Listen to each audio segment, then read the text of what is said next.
l'humanité a beaucoup évolué ces 2500 dernières années.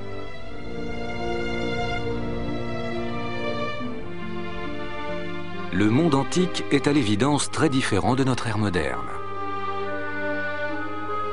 C'est une époque où la vie est plus simple, une époque exempte du stress de la vie actuelle.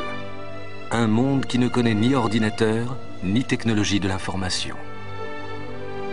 Pourtant, la vision idyllique que nous avons de l'Antiquité va bientôt changer.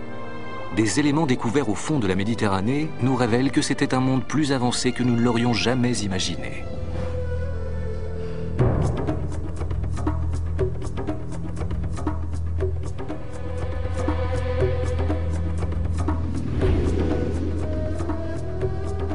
Nous allons remonter aux véritables origines de certaines technologies.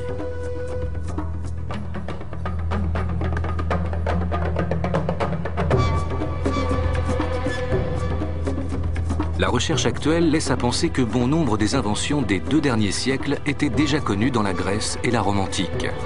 Nos découvertes récentes ne seraient en fait que des redécouvertes.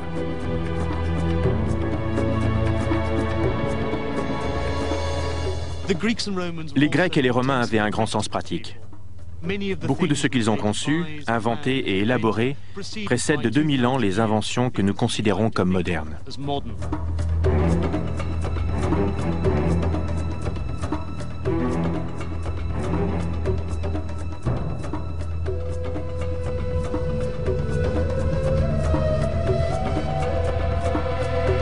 Au cœur de ce récit sur les réalisations de l'Antiquité se trouve un mécanisme obscur et mystérieux d'une complexité telle que beaucoup refusent de croire qu'il a été fabriqué dans la Grèce antique.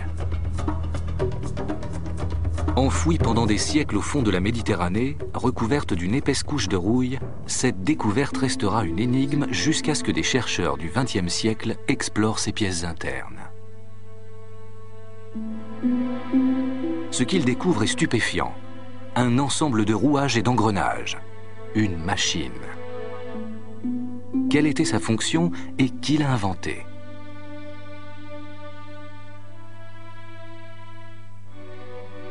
Pendant un siècle, c'est une énigme qui intrigue et défie tous ceux qui tentent de percer le secret de cet objet mystérieux connu sous le nom de machine d'Anticythère.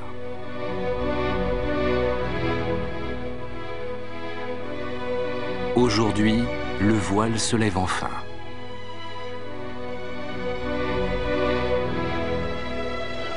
L'histoire commence il y a à peine plus de 100 ans, en 1900. C'est le début du printemps. Pris dans la tempête, le capitaine Kondos et son équipage de pêcheurs d'éponges trouvent refuge dans une crique de la petite île grecque d'Anticythère. Le calme revenu, le capitaine décide de mettre à profit cette escale forcée. Aussi plonge-t-il dans les eaux claires qui baignent l'île.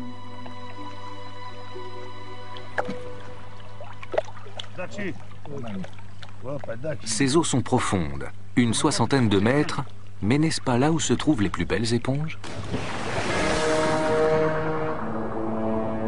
À une telle profondeur, un plongeur s'expose pendant la remontée aux problèmes de décompression et à la maladie des caissons. Une fois dans l'eau, le plongeur entreprend sa première descente.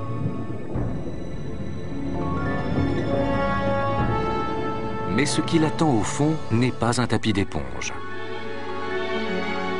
En regardant autour de lui, il voit ce qui ressemble à des corps, disséminés dans toutes les directions. Terrifié, il demande aussitôt à être remonté à bord.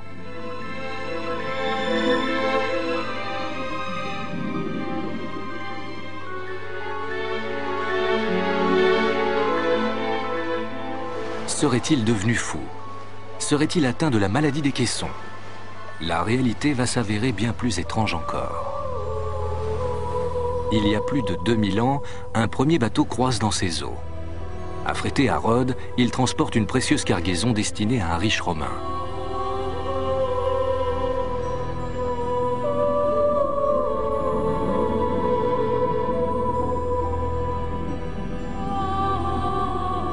Comme le bateau des pêcheurs d'éponges, ce navire est lui aussi pris dans la tempête.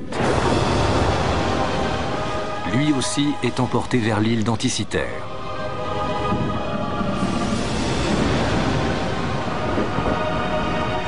L'embarcation va subir un sort fatal. Elle fait naufrage à l'endroit même où elle repose encore aujourd'hui.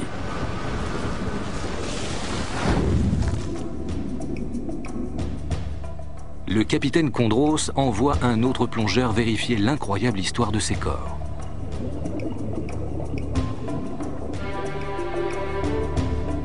Ce qu'il avait pris pour des cadavres n'est en fait qu'une collection de statues de bronze et de marbre d'une beauté inimaginable.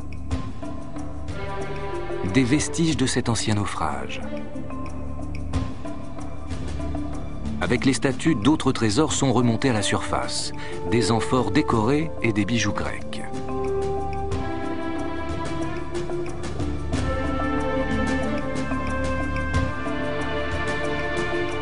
C'est la grande découverte de la première décennie des années 1900, voire du XXe siècle. Les statues spectaculaires font la une de tous les journaux. Parmi les plus beaux bronzes repêchés figure l'éphèbe d'Anticiter.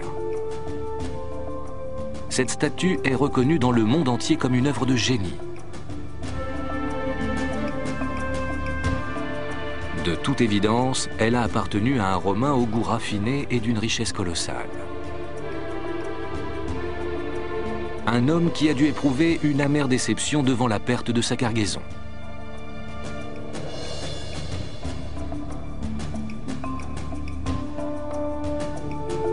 L'éphèbe d'Anticiter et une autre sculpture connue sous le nom de tête de philosophe sont les pièces maîtresses du naufrage. Deux visages cachés aux yeux du monde depuis plus de 2000 ans.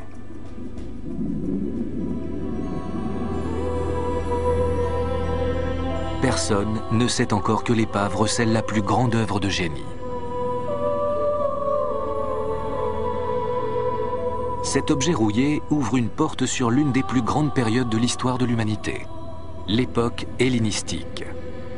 C'est sans doute la plus grande réalisation de cette période.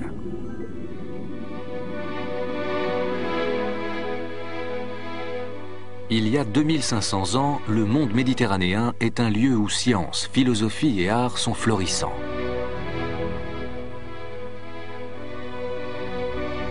Les Grecs d'alors, les Hellènes, vivent dans une époque que beaucoup d'entre nous considèrent comme l'âge d'or. Ils sont les inventeurs de la démocratie, s'ouvrent aux mathématiques et à la science et introduisent le concept de philosophie dans le monde. Ils ont l'esprit curieux et inventif, et en cela, ils ne sont guère différents des hommes d'aujourd'hui. Au cours de leurs recherches pour comprendre l'univers, ils créent cette étrange machine. Leurs descendants du XXIe siècle n'ont plus qu'à en découvrir la fonction. Une solution partielle de l'énigme se trouve à des kilomètres d'Anticiter, dans une vitrine d'un musée de Londres.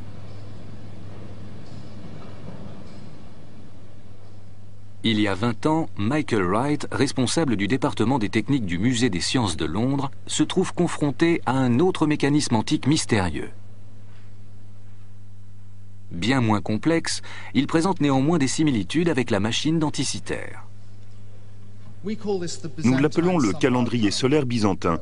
Il date d'environ 500 ans avant Jésus-Christ. À la fois cadran solaire et calendrier mécanique, il indique la succession des jours en fonction des phases de la Lune pour un mois donné. Les roues dentées semblent étonnamment modernes. La conception d'un tel objet requiert des calculs mathématiques complexes et une connaissance approfondie de l'astronomie. Michael Wright a fabriqué une réplique de l'instrument afin d'en décrypter le fonctionnement. On peut y voir les positions zodiacales du Soleil et de la Lune par n'importe quelle date donnée, ainsi que les phases de la Lune. Ici, la lettre indique le jour, soit alpha ou A pour le premier jour du mois. En parallèle, dans l'ouverture circulaire, le disque noir représente la nouvelle lune.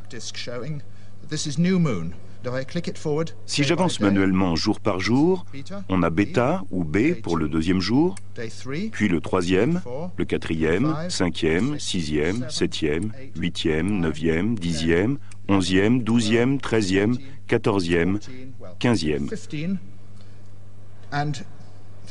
Et là, le disque brillant représente la pleine lune. Les autres cadrans montrent la lune et le soleil qui font le tour du zodiaque. Cet instrument est beaucoup plus simple que la machine d'Anticythère. Mais ce qui est fascinant, c'est d'avoir trouvé un autre objet qui, d'après les inscriptions grecques, a été fabriqué dans la tradition hellénistique et qui comporte aussi des roues dentées. Ce n'est plus un mécanisme qui nous révèle que les anciens Grecs connaissaient les engrenages, mais deux. Nous avons une double preuve. Bien que similaire à la machine d'Anticythère, le calendrier solaire n'a que 8 roues dentées, tandis que son ancêtre en possède au moins 29, ce qui permet d'effectuer des calculs bien plus élaborés. La machine d'Anticythère, plus complexe que l'instrument byzantin et plus âgée de 600 ans, serait-elle elle aussi un calendrier mécanique? À cette époque, qui a pu inventer un tel mécanisme?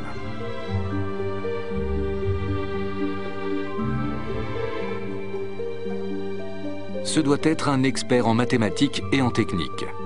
Un génie, des siècles, voire des millénaires en avance sur son temps. Un homme correspond à cette description, Archimède, le mathématicien et l'inventeur le plus respecté de son époque.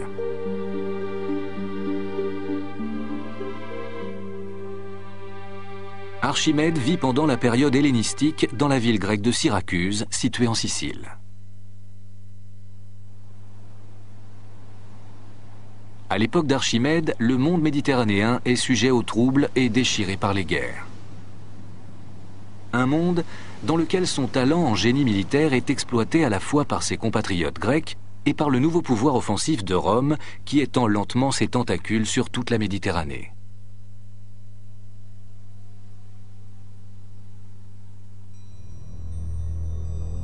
Archimède est connu en outre pour son invention révolutionnaire de la vis sans fin qui permet de faire monter de l'eau ou des graines en hauteur.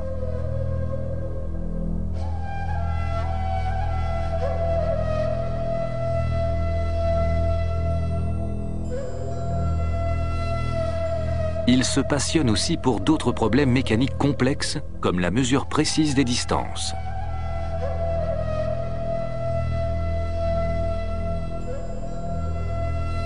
Il lui reste pourtant à relever le plus grand défi de tous. Qu'est-ce qui provoque le lever et le coucher du soleil, le changement des saisons, ainsi que les mouvements bizarres de la Lune et des planètes? En d'autres termes, quelle est la mécanique du temps? Des années auparavant, Archimède avait traversé la Méditerranée pour se rendre dans le haut lieu de la culture du monde hellénistique. Alexandrie, à la lisière de l'Égypte. Alexandrie est alors le lieu le plus sophistiqué de la planète.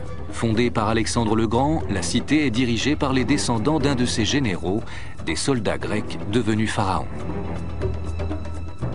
C'est un endroit unique, le point de rencontre des anciennes civilisations méditerranéennes. Une ville où se côtoient Égyptiens, Grecs, Romains et Perses.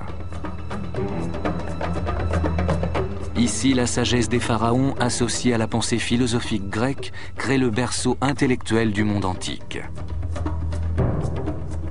Le jeune Archimède y trouve l'inspiration dans le travail d'un génie de la mécanique, Ctésibios.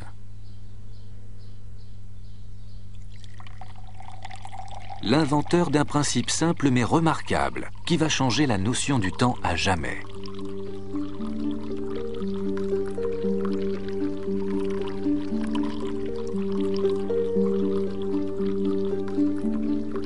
Ctésibios a la chance de naître à Alexandrie. Une cité où tout le savoir classique du monde antique est regroupé dans une gigantesque bibliothèque. C'est un lieu où les grands penseurs de l'Antiquité ont étudié et où les milliers de manuscrits qui relatent leurs travaux s'entassent sur les innombrables rayons. La bibliothèque est une institution si réputée que l'on vient du monde entier pour y étudier et inventer.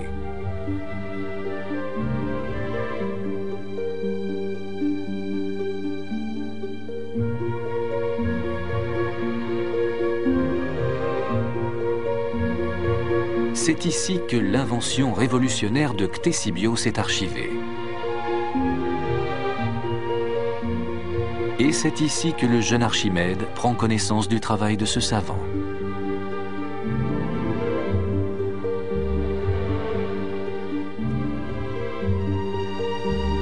Personnage souvent oublié de l'histoire, Ctésibios, par ses recherches, a pourtant ouvert la voie à une révolution technique, la mesure du temps.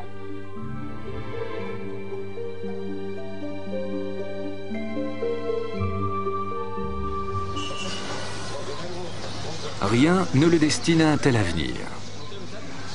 Il est le fils d'un modeste barbier.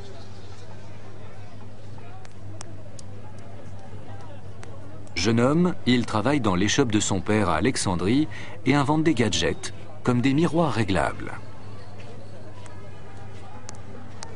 Là, entouré de robinets qui fuient constamment, il trouve l'inspiration pour sa grande invention.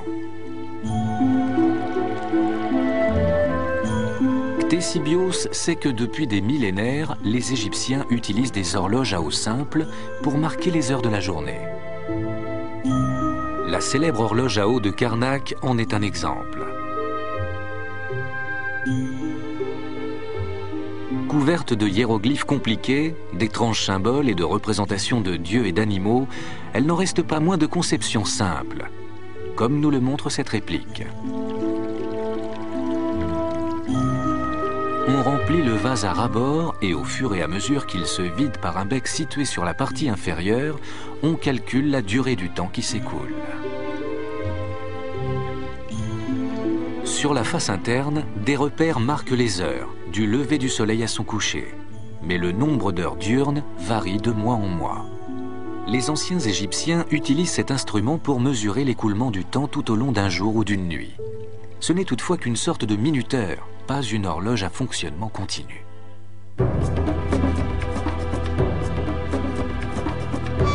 Dans la société évoluée de la Grèce antique, savoir mesurer le temps avec précision devient d'une importance capitale. Cette société demande à être ordonnée et programmée. Aussi doit-elle être capable de mesurer le temps avec précision.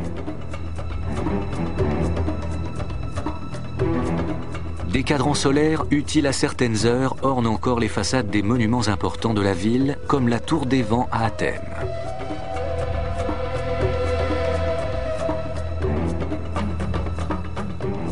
Mais quand le soleil disparaît derrière un nuage ou quand la nuit tombe, comment lire l'heure?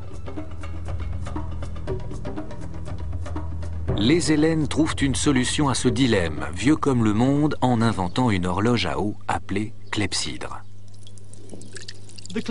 La clepsydre est un instrument très élégant qui mesure des périodes de temps. Elle sert par exemple à donner le même temps de plaidoirie à des avocats ou le même temps de parole à des orateurs. Son fonctionnement est simple. On remplit un grand récipient d'eau et quand on veut commencer à chronométrer, on retire la bonde et le liquide s'écoule lentement.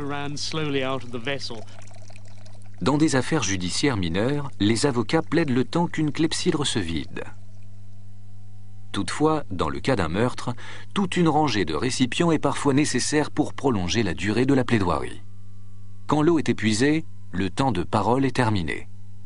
Ce procédé est à l'origine de l'expression « le temps s'écoule » et c'est littéralement ce qu'il fait. Pour faire une pause ou pendant la nuit, il suffit de remettre la bonde en place. La clepsydre a un inconvénient majeur. C'est plus un minuteur qu'une horloge. Le problème est le suivant. Quand le vase est plein, l'eau coule avec force. Mais plus le niveau baisse, moins il y a de pression et l'écoulement se réduit à un mince filet. Les clepsydres ont beau être plus esthétiques, le problème reste le même. L'eau s'écoule plus rapidement au début qu'à la fin. Ils les équipent de repères gradués afin de corriger ce défaut. Mais ils sont incapables de les faire se déplacer à une vitesse constante. Ctésibios entrevoit la solution. Si le vase est toujours plein, la pression de l'eau restera stable. S'il peut maîtriser le débit, il sera capable de fabriquer un instrument de précision qui transformera le monde. C'est le défi qu'il se propose de relever. Ctésibios saw Ctésibios a compris que la méthode pour simplifier la clepsydre égyptienne ne reposait pas sur l'écoulement, mais qu'il fallait obtenir un apport en eau à débit constant.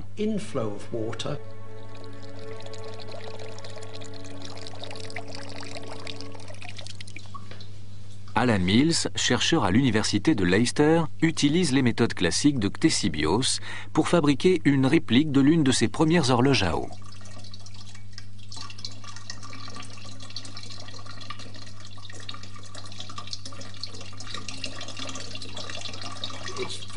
C'était très sophistiqué pour l'époque. Cela paraît simple, mais il fallait y penser.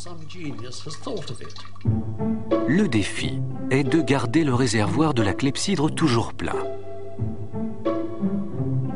Voici comment Ctésibios a procédé. Il fixe tout d'abord un second récipient au-dessus du réservoir principal. Ce récipient verse l'eau dans le réservoir par le haut plus vite qu'elle ne s'écoule. Ainsi, le réservoir est-il toujours plein. L'eau en excès s'évacue dans un trop-plein. L'eau sort toujours du réservoir au même débit. Il ne reste plus à Ctésibios qu'à le mesurer. Pour ce faire, il dispose un autre réservoir sous l'écoulement d'eau. Dans ce récipient, il place un flotteur muni d'une aiguille sur sa partie supérieure et une échelle graduée. Au fur et à mesure que le niveau d'eau monte, l'aiguille se déplace à vitesse constante. C'est un trait de génie. Ctésibios vient d'inventer la première horloge mécanique au monde grâce à un robinet qui gouttait dans l'échoppe d'un barbier.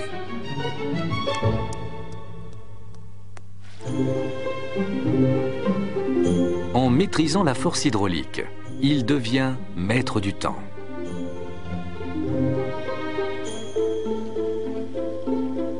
Mesurer les heures et les minutes n'est qu'un début. Quelles sont les autres fonctions de cette horloge à eau exceptionnelle? La réponse se trouve dans la grande bibliothèque d'Alexandrie. Dans le monde antique, toute personne désireuse de comprendre le fonctionnement du temps s'y rend pour compulser les ouvrages de Ctésibios, dans lesquels il décrit ces machines extraordinaires et explique le principe qu'il vient d'inventer, l'hydraulique. Bientôt, ces horloges se transforment. De robinets qui goûtent, elles deviennent machines décorées de figurines de dieux et d'animaux dorés. Leur fonctionnement devient plus élaboré. Ctésibios invente une échelle graduée complexe pour mesurer les heures, blanche pour le jour, bleue pour la nuit. Un chérubin tient un vase d'où s'écoule constamment un filet d'eau. Un autre, porteur d'une aiguille, se déplace le long de l'échelle graduée, indiquant les heures du jour ou de la nuit. Mais ce n'est qu'un début.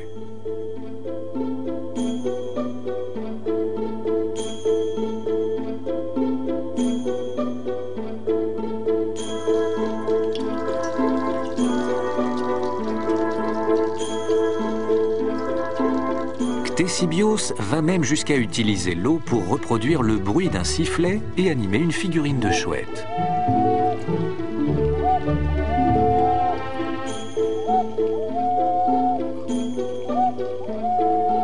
Il invente la première pendule à coucou du monde. Un assemblage de roues dentées de plus en plus complexe fait tourner l'échelle graduée très lentement, indiquant les jours de chaque mois de l'année.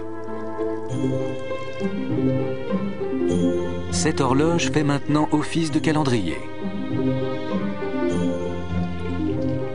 Une horloge à coucou mécanique qui indique le jour, la nuit, le mois et l'année.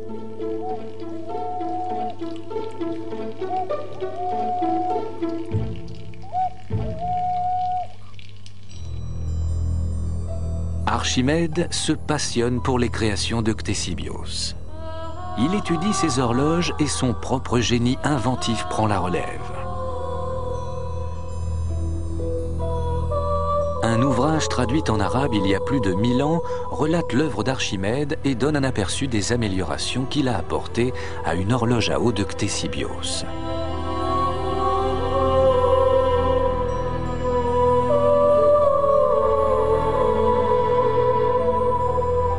Cette réplique moderne montre les éléments élaborés qu'Archimède a ajoutés à l'horloge de Ctésibios. Des petites billes tombent du bec d'un oiseau sur une clochette. Ainsi, l'horloge sonne les heures.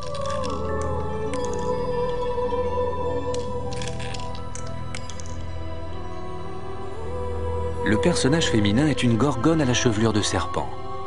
Quand la clochette retentit, ses yeux changent de couleur en indiquant l'heure. C'est la première horloge à carillon mécanique de l'histoire. On ne peut qu'imaginer le spectacle d'Archimède dévoilant sa création audacieuse. Dans la mythologie grecque, quiconque fixe la gorgone dans les yeux sera changé en pierre. Mais grâce à Ctésibios, Archimède est celui qui a osé affronter le regard de la gorgone.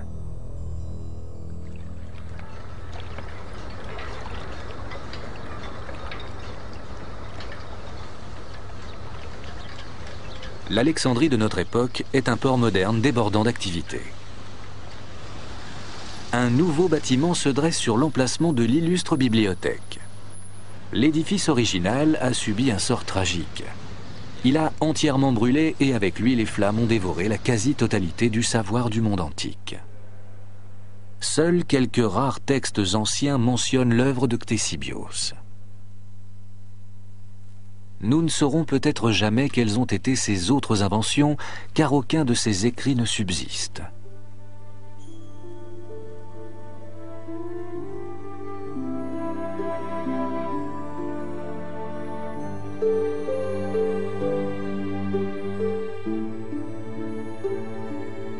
À cause de la perte d'un grand nombre de documents, Ctésibios est maintenant tombé dans l'oubli.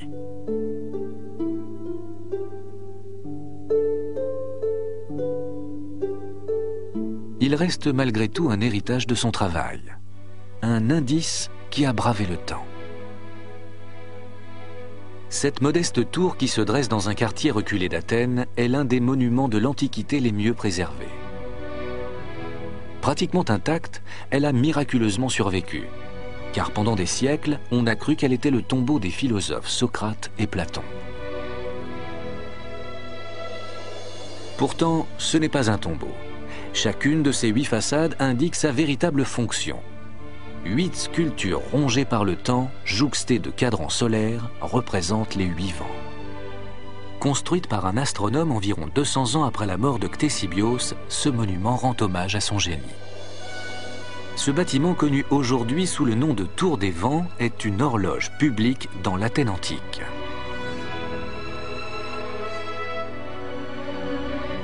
À l'origine, la tour abrite une grosse horloge à eau complexe construite selon les plans de Ctésibios.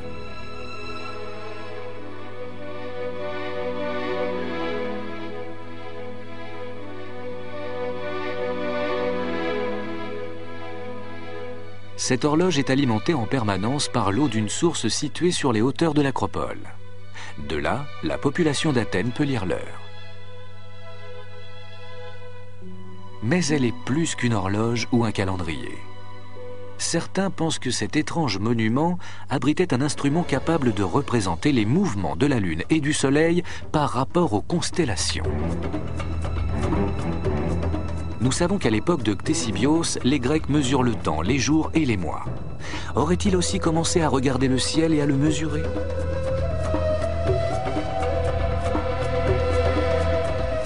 Un homme pense que la réponse se trouve dans les roues dentées de la machine denticitaire.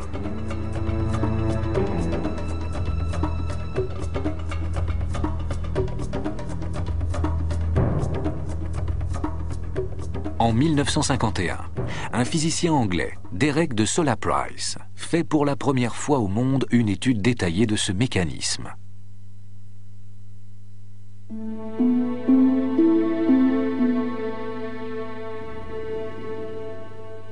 Il se rend à Athènes afin d'examiner la machine. Ces pièces reposent toujours intactes telles qu'elles ont été découvertes 50 ans plus tôt. L'instrument, qui s'est encore plus désagrégé, expose ses parties dentées. Le physicien anglais peut ainsi les étudier. Il est fermement décidé à percer le mystère de la machine denticitaire.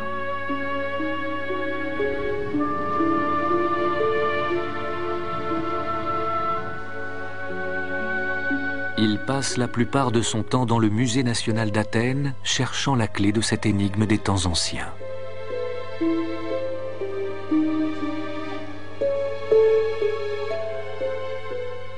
Il a le sentiment que ces fragments sont le véritable trésor de l'épave d'Anticythère. Grâce aux progrès technologiques accomplis en matière de rayons X, il peut alors voir ce qui était invisible 50 ans plus tôt. À travers la corrosion, ce qu'il observe est stupéfiant. C'est une machine si complexe qu'elle pourrait être de notre époque. Il faut absolument qu'il en découvre la fonction. Son étude minutieuse des roues, engrenages et inscriptions lui fournit des indices sur la fonction éventuelle du mécanisme.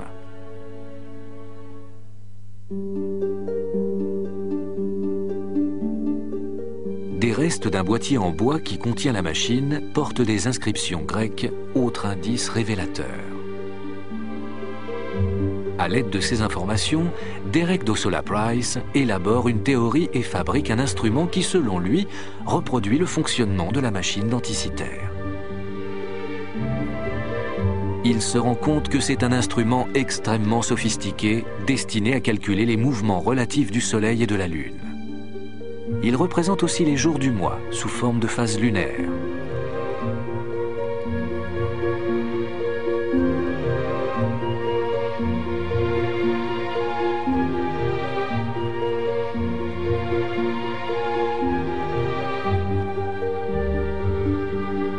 Derek Dossola Price atteste sa complexité mécanique et il sait que le savoir requis pour créer une telle machine est immense.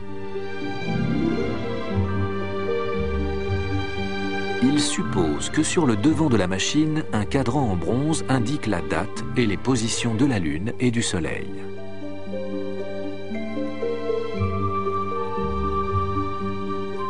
Un cadran situé à l'arrière indiquerait le mois d'une année qui comprendrait 12 mois. Un autre cadran situé lui aussi à l'arrière semble marquer un cycle de 47 mois ou 4 années. Le physicien anglais appelle le mécanisme calendrier informatisé. Pour quiconque vit dans le monde antique, une telle machine doit être inestimable. Comprendre le mouvement de la Lune et du Soleil dans le ciel revient à pénétrer l'esprit des dieux. Nombreux sont ceux qui croient à cette époque, et encore de nos jours, que les positions du Soleil, de la Lune et des astres au moment de leur naissance exercent une influence sur leur avenir. Ce que des logiciels complexes en matière d'horoscope sont capables de faire aujourd'hui, la machine d'Anticythère l'a probablement fait il y a plus de 2 millénaires. Pour les prêtres et les astrologues du monde antique, cette machine d'exception est une fenêtre ouverte sur les dieux. D'où vient un tel instrument? Derek Dossola Price a une théorie extraordinaire. Des mécanismes comme la machine d'Anticythère ne seraient-ils pas des pièces d'horloge municipales qui fonctionneraient comme les horloges à eau de Ctésibios? Ils étaient peut-être très répandus dans le monde hellénistique.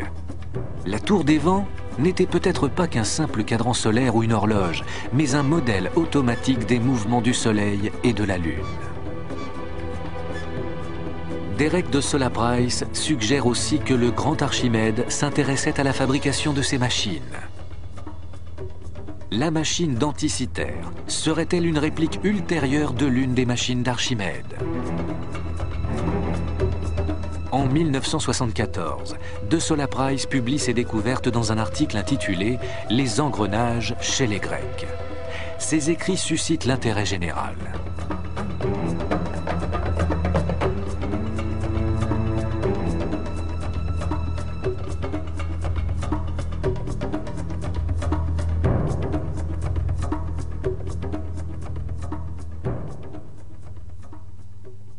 Un homme en particulier lit cet article et pendant les 30 années qui suivront consacrera son temps à réfléchir à la théorie de Dossola Price.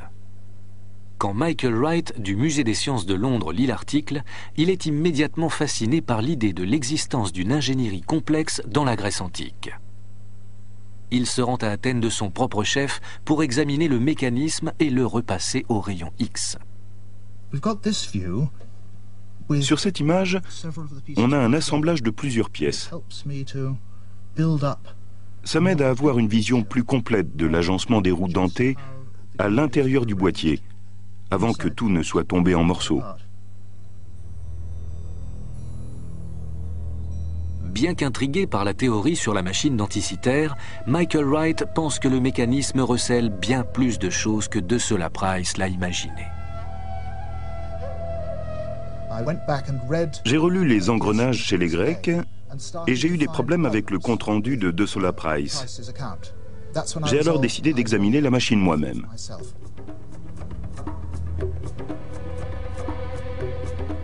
Pour comprendre cette étrange machine, Michael Wright ne se contente pas de la regarder. Il essaie d'en fabriquer une. Après la publication de De Sola Price, de nombreux universitaires refusent d'admettre que la machine soit si ancienne. Les engrenages complexes semblent trop modernes. Ils s'interrogent. Comment un peuple antique aurait-il pu calculer et tailler avec précision les fines dents de chaque roue?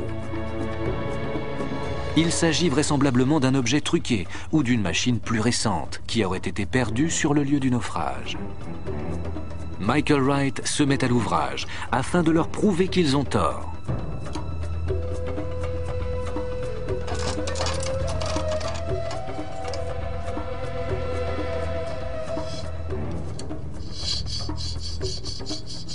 Dans son atelier, à l'aide des seuls outils connus à l'époque antique et en se référant uniquement à la connaissance de la géométrie des Grecs, il se met à reproduire des roues dentées complexes. Mesurer et tailler des dents avec pour seul outil un compas, une lime métallique et une bonne vue pour les détails n'est pas une tâche aisée. Ni impossible. Après des heures d'entraînement, Michael Wright prouve sans aucun doute qu'avec de la patience et de l'adresse, c'est réalisable. On ne peut nier l'évidence. La machine denticitaire existe. C'est un objet très abouti, aussi bien dans sa conception que dans sa réalisation. Pourquoi les Grecs anciens ne l'auraient-ils pas fabriqué? Des traductions du travail d'Archimède nous révèlent qu'il avait une bonne connaissance de ce type de roue. Aujourd'hui, l'étude de ces roues dentées va nous permettre de résoudre un autre mystère relatif à l'une de ces merveilles mécaniques, celui de l'odomètre.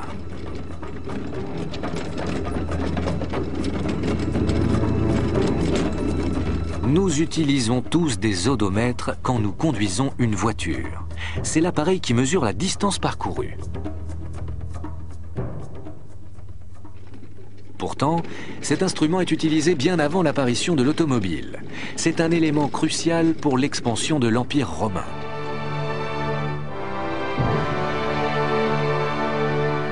L'odomètre aurait été inventé par Archimède quand il travaillait pour l'armée romaine. Par décret, une borne doit être posée à chaque kilomètre de chaque route. Mais les voies romaines s'étendent sur des centaines de kilomètres. Alors, comment les mesurer avec précision?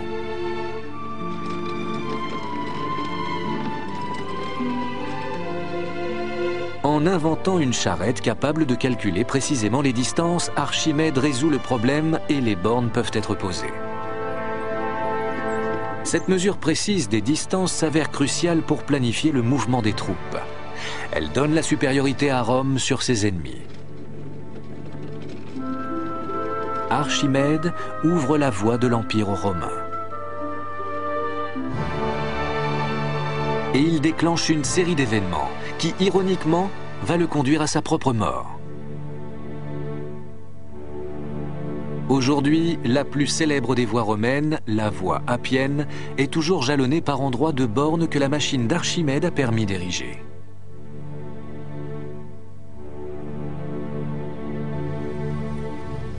Pourtant, l'histoire n'est pas aussi simple qu'il y paraît. Le professeur André Slesvig de Groningue en Hollande cherche à résoudre un problème à l'aide des clichés radio de la machine denticitaire.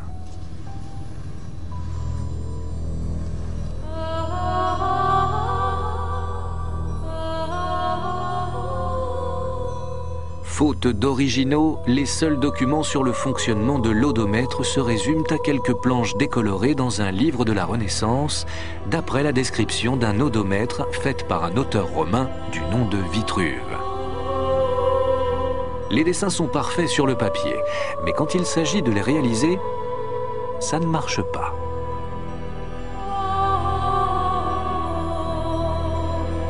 Léonard de Vinci lui-même s'est essayé à la tâche. Voici ses dessins d'un odomètre qu'il a tenté de fabriquer sans succès.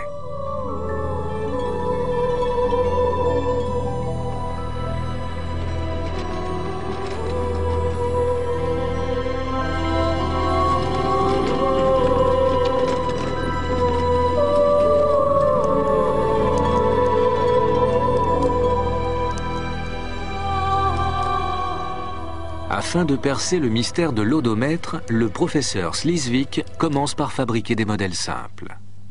Il réalise ensuite un modèle 4 fois plus petit que sur les plans. Et ce dernier modèle est différent. Là où Léonard de Vinci a échoué, André Sleesvik réussit. Sa machine fonctionne. Le mécanisme est simple. Quand le véhicule roule, une roue à dents unique imprime une rotation à une grande roue munie de 400 dents. À chaque tour de la grande roue dentée, une bille tombe automatiquement dans une boîte située sous l'appareil. C'est ainsi que l'on mesure les kilomètres.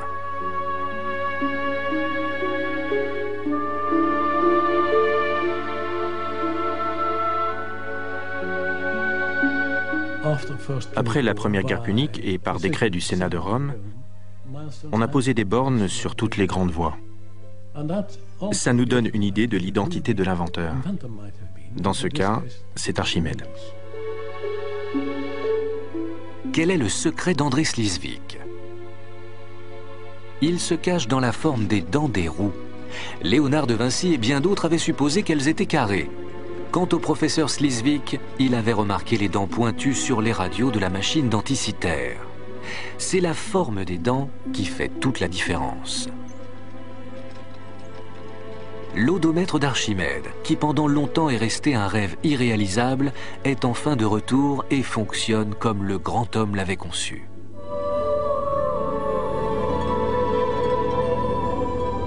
On doit ce succès au plus mystérieux des objets antiques. La machine denticitaire.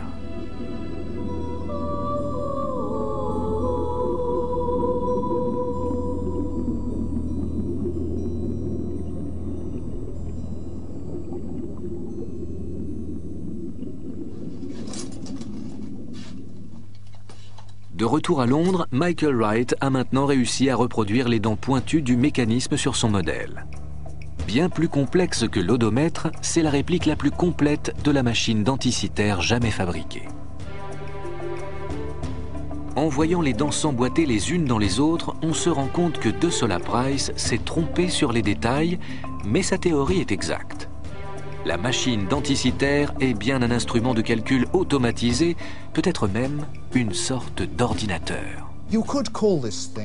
On pourrait appeler cet objet un ordinateur, dans le sens où on lui fournit des données et en retour, il en sort des données connexes. Un ordinateur antique est une notion difficile à concevoir. Pourtant, par divers aspects, c'est exactement ce qu'est la machine denticitaire. Sa comparaison avec la machine conçue par Charles Babbage dans les années 1830 est surprenante. Sa machine est souvent citée comme étant le premier ordinateur au monde conduisant à notre ère moderne de technologie avancée. C'est la première machine moderne capable d'effectuer des calculs automatiquement. Sa technologie est étonnamment similaire à celle de la machine denticitaire, bien que 2000 ans les séparent. Selon Michael Wright, la machine denticitaire est bien plus complexe que ne l'avait imaginé De Sola Price. Et ce qui est primordial, elle indique le changement de position des planètes, du Soleil et de la Lune dans le temps. Dans le modèle de Michael Wright, on tourne un bouton pour régler les jours et les mois. Un assemblage complexe de roues dentées actionne une série de bras qui représentent le Soleil, la Lune, les planètes. On peut tourner le bouton quotidiennement afin de contrôler la position des planètes tout au long de l'année ou bien choisir un jour précis pour connaître leur position à cette date. Cette machine est une représentation mécanique de l'univers des Grecs. Les astrologues de notre époque ont recours à des programmes informatiques complexes pour reproduire les fonctions exactes de la machine d'Anticythère.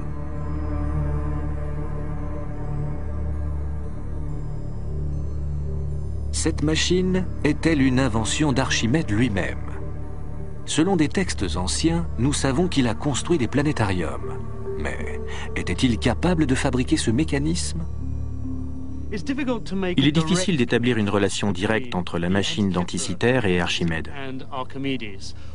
Ce qu'on peut dire à coup sûr, c'est que les idées révolutionnaires d'Archimède dans le domaine des mathématiques et de la géométrie étaient indispensables au créateur de la machine d'Anticythère.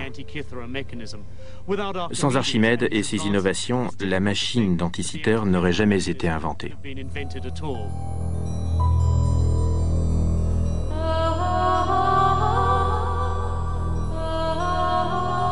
Archimède meurt avant d'avoir pu achever son travail révolutionnaire sur les mathématiques et la mécanique.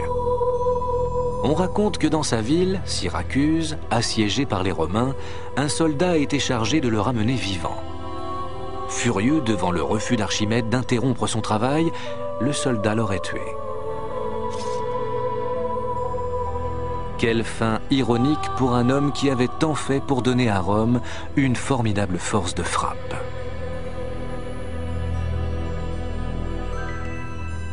Sa disparition prédit la fin de la tradition hellénistique des grandes inventions et de la science. Son œuvre est toutefois préservée, rangée sur les rayons interminables de l'illustre bibliothèque d'Alexandrie, un trésor plus précieux que tout le butin ramassé par les Romains dans Syracuse. Mais cet héritage ne va pas vivre longtemps. La bibliothèque elle-même est victime de la guerre et de la destruction. Durant les 8 siècles qui suivent, elle est plusieurs fois détruite par des incendies. La plupart des collections, y compris les travaux d'Archimède, sont perdus ou partis en fumée.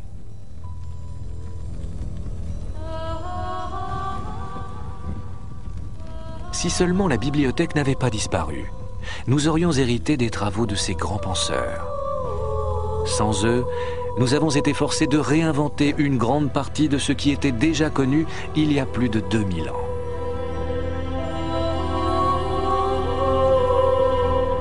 Si nous n'avions pas perdu cette sagesse ancienne, où en seraient les progrès scientifiques et technologiques aujourd'hui? Quels secrets de cette époque sont encore cachés ou ont été perdus? Sans cette tempête soudaine d'il y a plusieurs siècles, le navire n'aurait pas sombré, entraînant sa cargaison de statues, de poteries et cette machine extraordinaire vers le fond de la Méditerranée.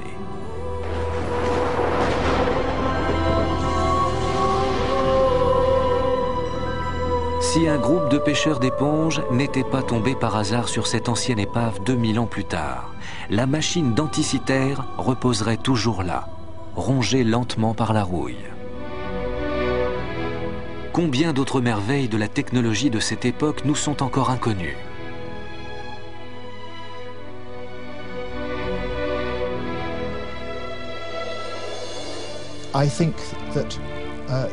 Tout ce qui est mentionné dans la littérature et cet instrument unique sont les parties émergées d'iceberg qui nous montrent que cette tradition a encore bien des choses à nous apprendre. Il y a plus de 2000 ans, il existait un monde très avancé qu'on ne soupçonnait pas. D'autres de ses secrets dorment dans l'attente d'être découverts. De grandes inventions que nous commençons tout juste à comprendre.